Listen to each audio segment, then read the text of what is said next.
Good afternoon, everybody. I can see that you've had a very invigorating set of sessions all through the day, and I think the finale with Sanjeev couldn't have been better planned.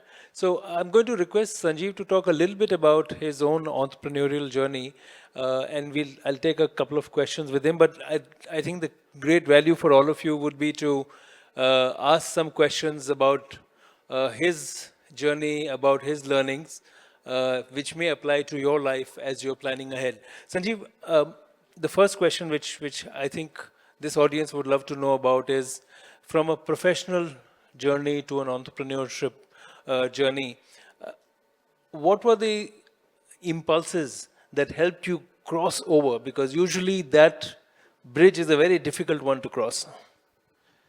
Yeah, so look, I grew up in a family. My father was a doctor. My father was a doctor in the government. My mom was a homemaker. So essentially, fairly typical Delhi middle class government officers family, right? Now, what does that mean? It means you are not brought up to be risk averse. You're not brought up to take risks. You're brought up to be risk averse. You're brought up to study hard. You're brought up to get a good job at the end of studying hard. Uh, and I think we were all either consciously or subconsciously conditioned for that. Right? But somewhere along the way, I kind of figured that in school itself, that maybe that's not what I want to do at some point in time. But it was a fuzzy kind of dream, a fuzzy kind of goal, until I actually, I went to college. Post that, I worked for 3 years, then did my MBA, Management Education, and then worked for 2 years more. But it took me 5 years of working to really convince myself that this is not what I wanted to do. And why don't I try something different, which is, leave my job. And I had no big idea. I had a couple of small ideas. But essentially, I figured, and this is early 90s, this is pre-internet. For 7 years, we drifted and did small stuff, working out of a servant quarter above the garage. Somehow, surviving, struggling to survive. I used to teach at business schools on weekends as visiting faculty to get some pocket money. I was a part-time journalist for a while, so I was of your fraternity. Yeah, and, so I did about 20 small things to survive. And then, quite by accident, we launched Naukri. So 7 years of drift, and then we launched Naukri as the 21st small thing. At that time, there were only 14,000 internet accounts in the country.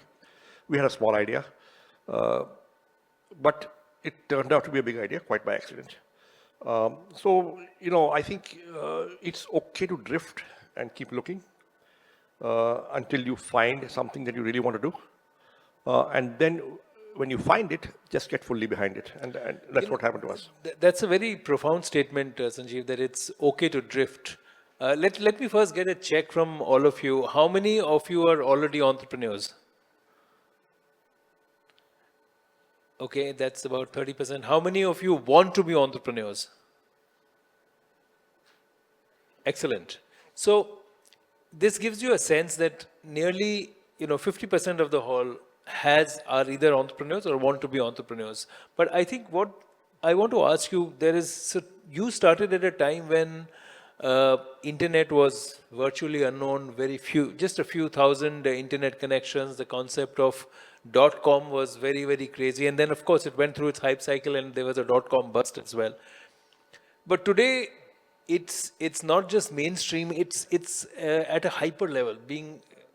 Having your own startup, starting your own company, being an entrepreneur is the default. It didn't used to be the default. First default in our era, I would say, was to have a job and a salaried job. But today there is also this hyper expectation that I can go from zero to unicorn in 2 years. Now, do you see a big shift in the way and the mindset has shifted over the last 30 years? So, yes, there's a huge shift. In 1990, when I quit my job, there was no venture capital. You had to break even to survive, and break even on revenue and costs, right? Which means that you pursued some ideas and you did not pursue some other ideas. Whatever you pursued in a certain manner or not in that manner. you essentially were running your business on customer money. So our first product was a salary survey, where we said, you pay us the money in advance and then we'll give you a copy.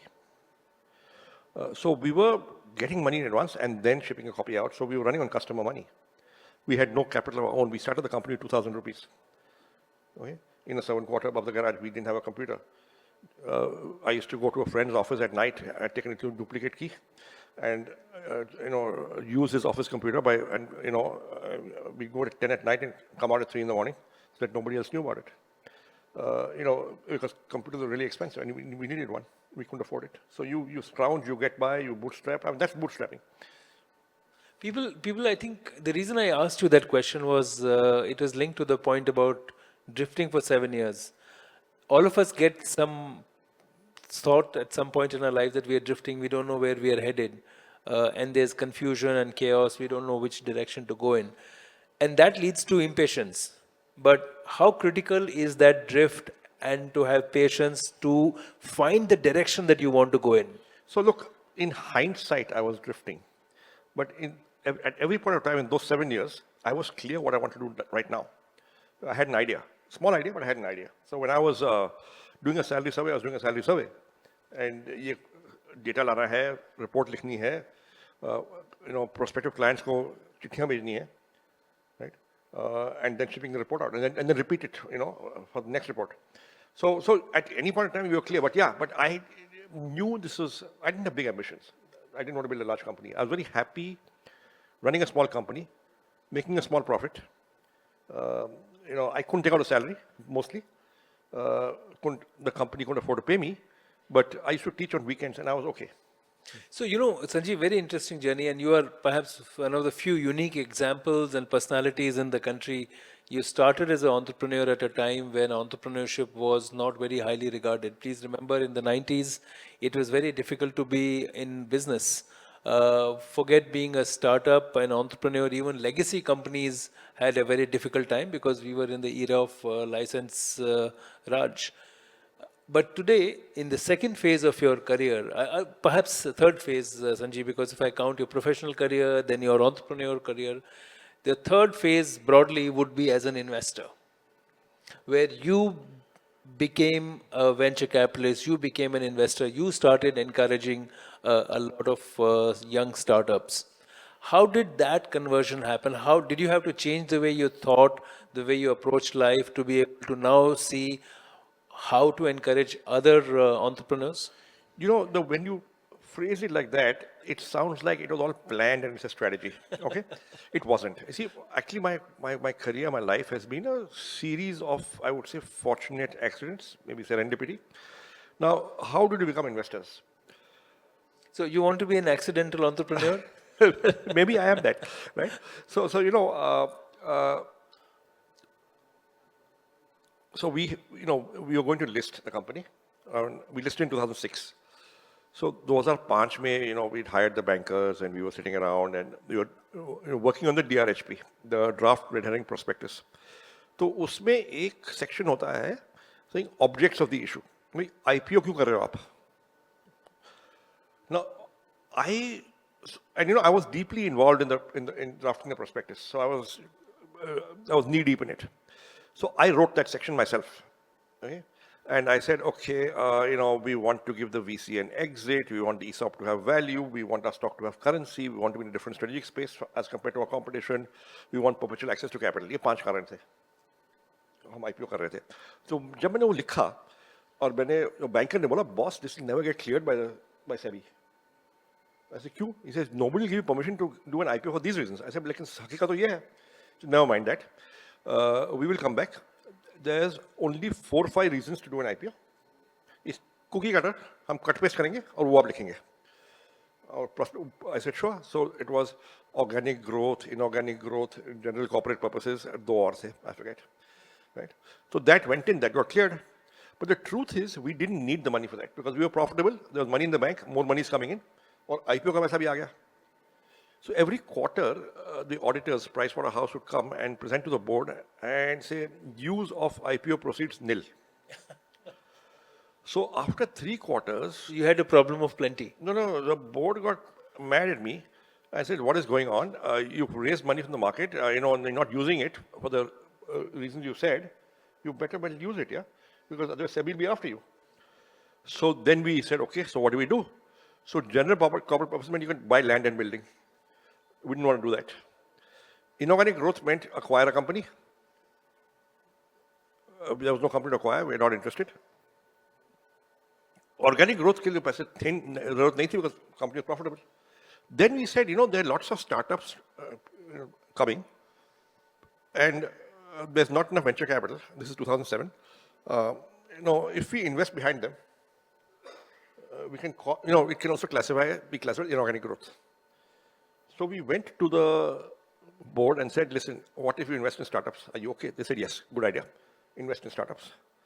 So we actually began to invest not as a matter of strategy and, it was a need for compliance. It was literally you were forced to spend that money, and you thought the best way. Kuch to karo, haan, कुछ तो करना पड़ेगा. Yeah, that's how we began to invest.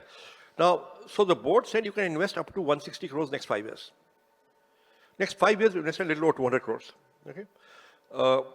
And we invested in 8 to 9 companies between 2007 and 2012. We listed in 2006, right? हमने 10-12 कंपनियां कर ली थी. उसमें से 2 थी Zomato और पॉलिसी बाजार. Right?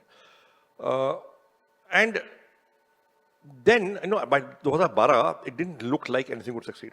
एक दो blow up हो गई थी, and it was too early to call Zomato and policy successes. Time लगता है. So everybody got concerned, saying, "Bhaiya, you spent 200 crores. What do you have to show for it?" So अभी बंद कर दो थोड़ा. So next 3 years we did not invest in new companies. We supported the old company, did not invest in new companies. But you spent 200 crores on several startups over 5 years, and then you found that there was no return coming. Time लगता है. You see, unfortunately, early stage investing is a business where the lemons ripen early. जिस company को blow up करना है ना, पहले blow up हो जाती है. जो कंपनी कामयाब होगी 10 साल लगेगी. Right? That is our observation. So again, I think the factor of the word of patience comes in, where nothing happens in an instant. 7 years of trying as a professional, several years of trying as an entrepreneur, even as an investor, there is a very strong element of patience, which is important. I'm stressing this now because I see this around all public chatter of instant success like noodles, but that's not Instant something. success takes 10 years minimum. So there's a very interesting joke that overnight success story took 10 years to develop. So there's no such thing as an overnight success. We don't see what was happening in the dark. It's only when somebody comes on the stage, on the platform, in the limelight, you see what has happened. But Sanjeev, has your perspective on entrepreneurship changed after having worn both the hats as an entrepreneur and as an investor? How has your learning and understanding of entrepreneurship changed? I think देखो कई चीजें बदली हैं हिंदुस्तान में. There's a new kind of entrepreneur. In 1990, when I quit my job, if you were qualified, IIT, IIM, whatever, right? Very low probability of becoming an entrepreneur because you were getting great jobs and it was difficult to be an entrepreneur. And very few were done before you. There were not enough role models, success stories. Right? There was no support system. There was no funding. Market was small compared to today. I remember in my class at IMA, there was 175 of us, or maybe 171 who graduated, 171 of us, right? There was a course called Laboratory in Entrepreneurial Motivation. 15-20 लोगों ने लिया था. 10% of the class. If you had polled the class and said, how many of you would like to be entrepreneurs, maybe 15-20 would have put their hands up. At some point in time in the career, I'll be an entrepreneur. That has changed. Today, if you go to an IIM class, any IIM, say how many of you want to be entrepreneurs, 30 to 40% will go up. Right? And the other thing is also that... So it's become a mainstream career aspiration. And also not necessarily from the so-called elite schools, but from every category of education institution. Absolutely. And tier 2, tier 3 cities as well. Absolutely. The kind of proposals we get for investment, we've invested in a company from Kota, we invested in 2 companies from Rajasthan. Jaipur has emerged as a big center. Indore is a big center. Lucknow, there are many. It's become a mainstream career aspiration down the economic strata, down the pop strata, down the SEC strata. But is that, in some ways, I'm going to ask you a macro question here. In some ways, is it also unlocking of India's roots? Because 1,000 years ago, India was one of the world's leading economies and a trading nation. Uh, it seems to me that now, in the last 30 years, this green shoots of entrepreneurship have been, they have been irrigated by entrepreneurs like you. They have been irrigated by an open ecosystem. And now I think, do you see a groundswell of shift of entrepreneurship going to absolutely the grassroots? So yes, but here's the thing. India was always an entrepreneurial country, always. Uh, it's just that 200 years of British rule meant that we were not just a colony, we were an economic colony. So it is very hard in those 200 years to be in industry, because most stuff was imported. And the government encouraged that. And we were, in some ways, many ways, we were physically and fiscally destroyed. Absolutely. And then post-independence for 50 years, maybe 40 years, there was license permit Raj. So if entrepreneurship happened, it was in spite of the government, not enabled by the government. But do you see now in the new era a better collaboration coming across? However, post-independence, the government invested massively in higher education in the country. It built engineering colleges, business schools, and then there were private sector engineering college, business schools that came up. But and therefore this very large middle class, educated middle class was created. But this educated middle class was not conditioned to be entrepreneurial. It was conditioned to be employees. What happened post 91 is that increasingly young people from this middle class began to aspire to be entrepreneurs. So now you have a large number of entrepreneurs who are first generation entrepreneurs, who are highly educated, who have a choice, but still decided to become entrepreneurs. And when you see venture capital funding, most of it goes to entrepreneurs of this profile. Usually first generation, usually educated. Okay. And so there's a new kind of entrepreneur. India was always entrepreneur, but now there's a new kind of entrepreneur. Which is very encouraging. We've got some questions from the audience, so I'm going to include them in our conversation, Sanjeev. One of the thoughts about innovation today is, this question is from Sakshi Jha, is about innovation with sustainability. Now, is that in some quarters sustainability is seen as a brake on innovation? In some places it is seen as an innovating or as an opportunity.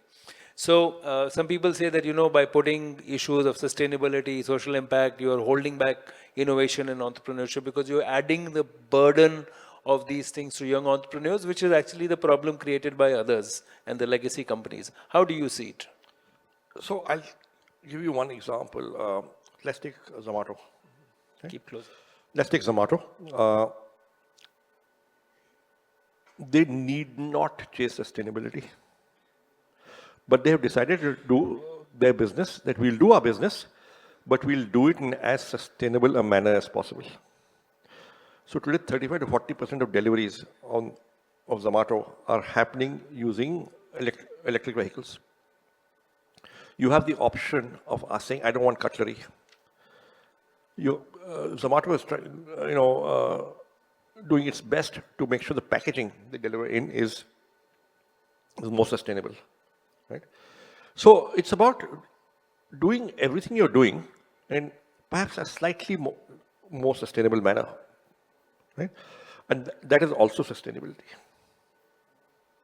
The other question that is from Ayush is about using artificial intelligence for, again, innovation and organizational growth. Again, AI is now as mainstream. People just say AI without even thinking about it. When we were growing up, AI was only Air India. But now AI is so much more. So in your view, Sanjeev, is it necessary now for every entrepreneur or anybody wanting to be an entrepreneur to say, well, I must have AI inside, otherwise, I'm going to be a failed entrepreneur?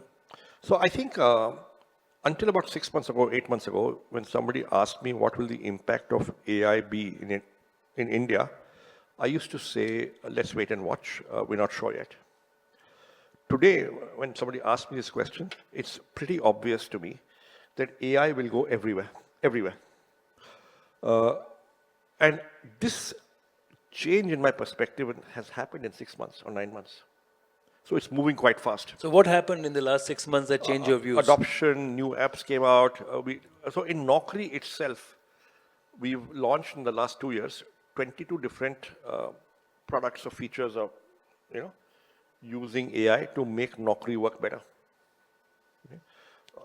We have a 100-strong team which is working on AI, data analytics, data science, machine learning. And they are continuously working on newer and newer projects. So the possibilities are immense.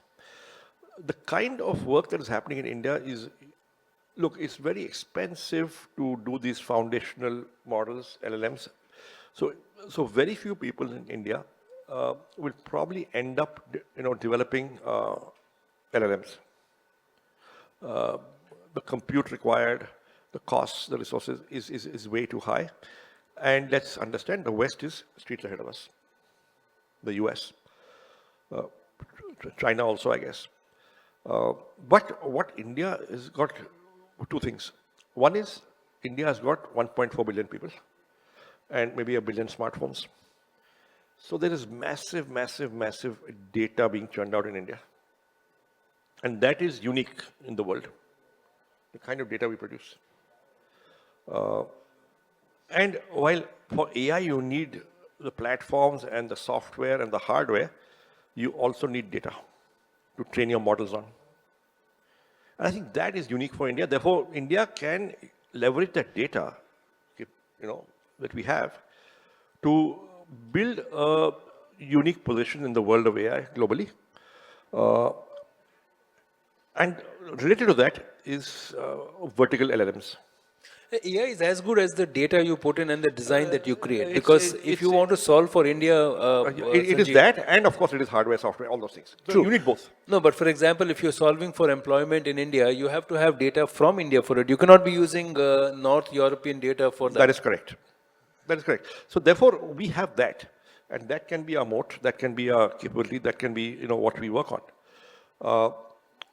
The AI platforms that have been developed and are now coming out are fairly user-friendly, right? I'll give you two little small experiments done in-house. So people keep telling me, write a book, write a book, write a book. And I'm very lazy. I don't write a book. Okay.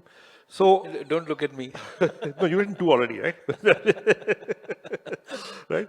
So I requested a colleague, a younger colleague, and I said, "Yeah, I have done 20, 30 long-form interviews with podcasts. I have done, I've spoken enough places. There are enough recordings of what I have said on YouTube. Usually about other conversation like this, for example, right?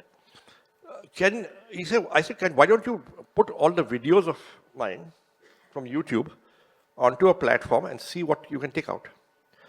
So he put it on one of the platforms. Okay, was it Perplexity or was it? No, it was Notebook LM. Notebook LM. He put those videos there, and he began to ask it questions. Right? Some 50 videos, 30 videos, 40 videos he put.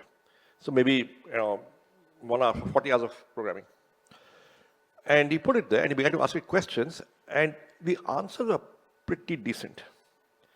So he produced a manual, which says, the InfoEdge Guide to Entrepreneurship. And it's a 40-page, 50-page manual, which we haven't... Based on your talks, which the Gen AI so bot created. Ask a question. No, so ask a question, it'll give an answer. And I actually said those things. It reflects my thoughts. So when I read it, it's pretty good. You like what you said about yourself. It's not about myself, about entrepreneurship.